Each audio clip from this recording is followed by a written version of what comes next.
Shalom, renungan malam seiman pada hari ini berjudul Pengumpulan Orang Terpilih. Ditulis oleh Dr. Kathleen Wijaya Kuntaraf dan Pendeta Dr. Jonathan Kuntaraf. Sebab pada waktu tanda diberi, yaitu pada waktu penghulu malaikat berseru dan sangkakala Allah berbunyi, maka Tuhan sendiri akan turun dari sorga dan mereka yang mati dalam Kristus akan lebih dahulu bangkit. 1 Tesalonika 4 ayat 16.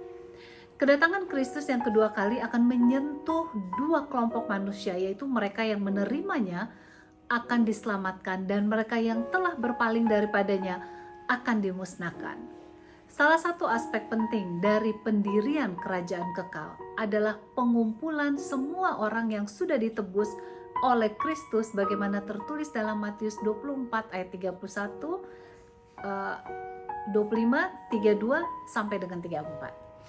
Untuk dibawa ke surga yang telah disediakannya sebagaimana yang ditulis dalam Yohanes 14 ayat 3. Alkitab mengatakan bahwa pada saat Kristus datang, setiap orang percaya yang pernah hidup tanpa memandang usia, jenis kelamin, pendidikan atau status ekonomi maupun bangsa akan turut mengambil bagian dalam perayaan kedatangan Kristus yang agung itu.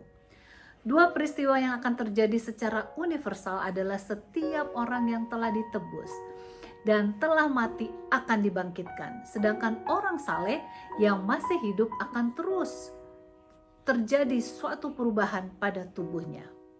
Firman Allah menyebutkan bahwa pada waktu bunyi sangkakala terdengar untuk memberitahukan kepada dunia ini akan kedatangan Kristus, maka orang benar yang sudah mati akan dibangkitkan dengan mengenakan tubuh yang tidak ada cacatnya lagi, serta memperoleh kehidupan yang bakas bagaimana yang tertulis dalam 1 Korintus 15 ayat 52 dan 53. Pada ketika itu juga mereka yang mati di dalam Kristus akan lebih dahulu bangkit, sebagaimana yang tertulis dalam 1 Tesalonika 4 ayat 16.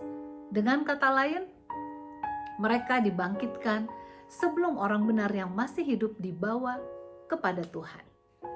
Kebangkitan yang pertama itu akan mempertemukan kembali mereka yang berkabung pada saat terjadi perpisahan dahulu sewaktu mereka meninggal dunia. Mereka akan bersorak kegirangan sambil mengatakan, "Hai maut, di manakah kemenanganmu?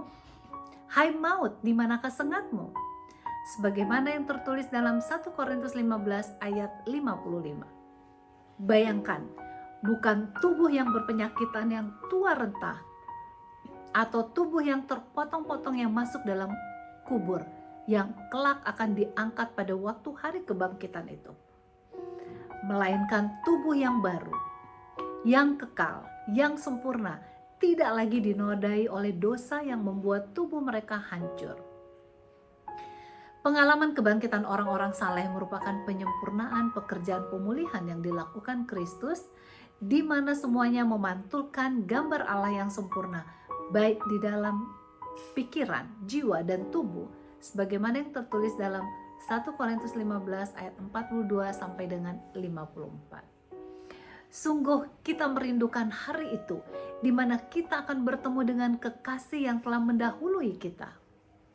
Kiranya pengharapan kita akan segera menjadi suatu kenyataan. Tuhan Yesus memberkati.